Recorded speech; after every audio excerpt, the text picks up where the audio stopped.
In Indian scenario, people have a different perception of constipation. That is, they might feel they are constipated if they are passing hard stool, if the volume of stool is less, if the bowel movement is not happening every day, if the bowel movement is not happening in the morning time when it is expected to happen, according to them. If there is a sense of incomplete evacuation or any form of abdominal wellness, can be perceived as constipation. Patients might complain that they're taking water in the morning and not able to go for stools. So if you look at the Indian population by and large, most of the population are going to have a stool frequency of 2 to 1 per day. The traditional definition of constipation, that was less than 3 bowel movements per week, will be seen in just 1% of the population. So Indian scenario, this doesn't hold true. Because if you look at the studies, if you use the traditional criteria, that less than 3 stools per week, only 2.6% of the population is going to have constipation. Whereas if you take the Rome 3 criteria, it can escalate up to the tune of 69%. So the criteria what you use for constipation is important rather than the patient's subjective feeling and the traditional criteria of 3 per week. Why is it so? Because Indian and Western population, the stool frequency and form is different. Average stool weight in Indian population will be much more than the Western population. And the whole gut transit time also would be more in the Western population as compared to India. This is so because of the excessive fiber consumption in our routine diet. How do you classify whether the patient is having constipation or not? You have to show them the Bristol stool chart. If they're passing type 1 and type 2, now these are hard constipated stools. Type 3, type 4, type 5 are normal stools. Okay? So it might be like a sausage or cracks on the surface, but it is still considered as a normal variant. So having a Bristol stool chart bedside or in the OPD is pretty useful. Now, studies from India have shown that the Bristol type for majority of the population is 4 and 5. So technically they are not having constipation. So how do you define the functional constipation? You have to use the Rome 4 criteria. That is the presence of more than two of the following symptoms. One is the presence of lumpy or hard stool, that is Bristol form 1 and 2, which we have discussed, more than 25% of the time. If there is straining during defecation, if there is a sense of incomplete evacuation more than 25% of the time, if there is a sense of anorectal obstruction or use of manual maneuvers to facilitate defecation. And these patients should not fit into the criteria for irritable bowel syndrome. Functional constipation primarily is classified into normal transit, defecatory disorders, slow transit, and a combination.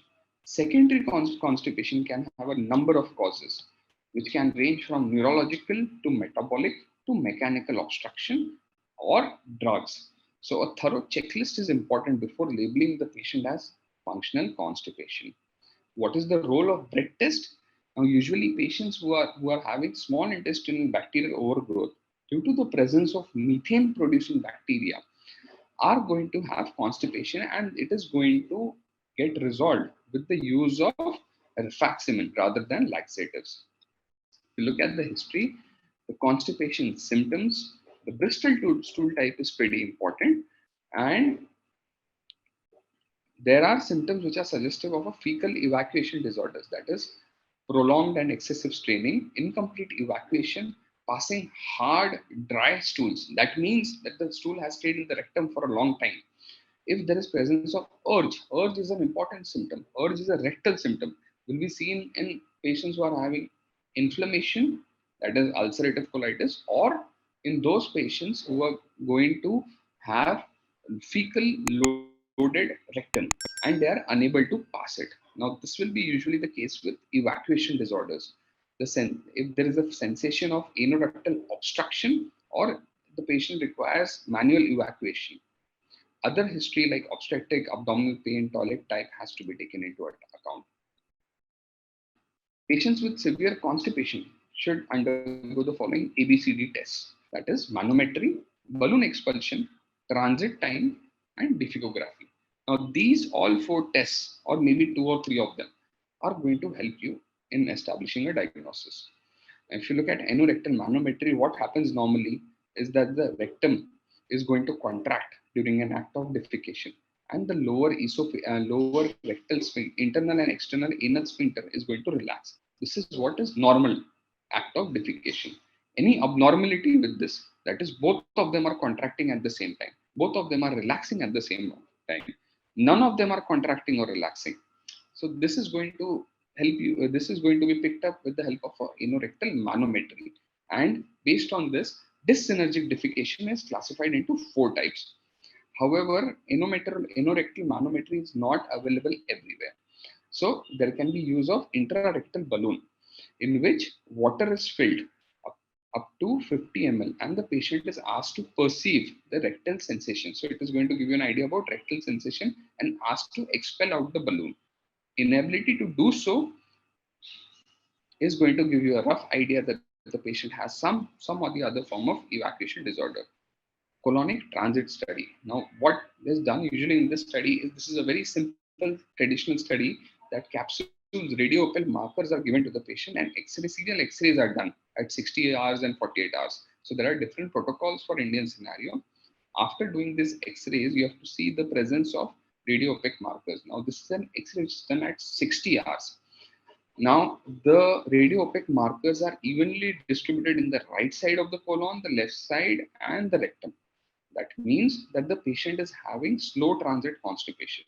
If none of the radiopaque markers were present, that would imply that the patient had normal transit constipation.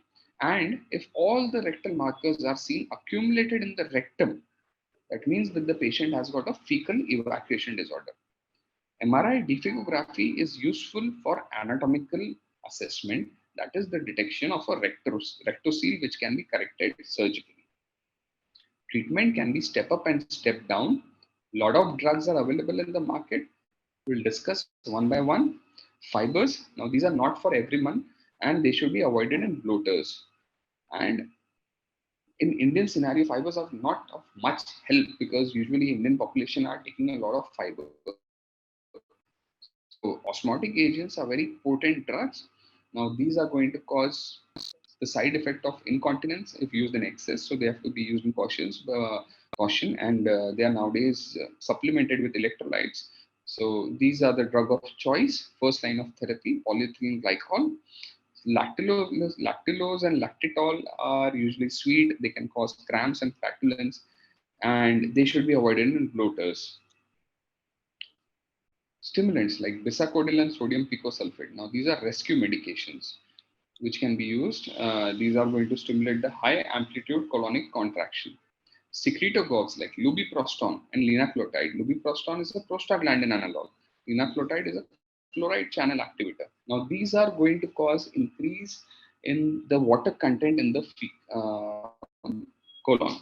So the stool is not going to get hard and dry, and there won't be constipation. Now that is the mechanism of action. If you look at prucalopride is a 5-HT4 agonist, which is a secretagogue. It is going to increase the colonic inertia and increase the colonic contractibility. So it is the drug of choice for slow transit constipation. Rifaximin only for methane producers. Look at the baseline algorithm. This is going to be my last slide. You have to exclude drug, organic causes, detailed history as mentioned, rule out alarm symptoms. If they are present, do a colonoscopy, CT scan. No. First is lifestyle modification, exercise. If no bloating, then you can use a bulk laxative. And if there's a good response, you can continue. If there's a no response, then you can refer to a tertiary care center. Now, once the patient is referred for this at a tertiary care center, now they are labeled as refractory chronic constipation.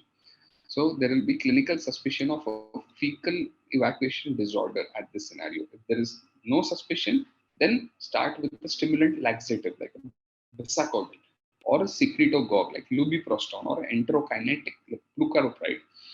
If there is good response, you can continue treatment. If there is a clinical suspicion of fecal evacuation disorder, then all the 4 tests which I have mentioned have to be done.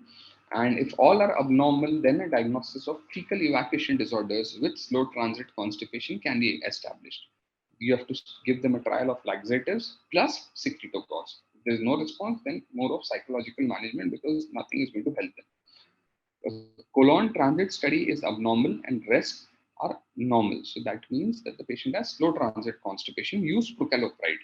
If there is no response, rifaximin can be added, and patient can be planned for surgery for colonic inertia, in which now this is a last resort. If transit study is normal and rest is abnormal, then the diagnosis of fecal evacuation disorder can be made, for which biofeedback is the modality of choice. And if there is presence of an anatomical defect like a rectocele, then surgery has to be done. If all are normal, then the diagnosis of normal transit constipation can be established. And if this has not responded to conventional therapy, then you have to treat it as fecal evacuation disorder, that is, start biofeedback for these patients. If there is no response, treat as slow transit constipation and fecal evacuation disorder, that is biofeedback and prokinetic, procalciferol.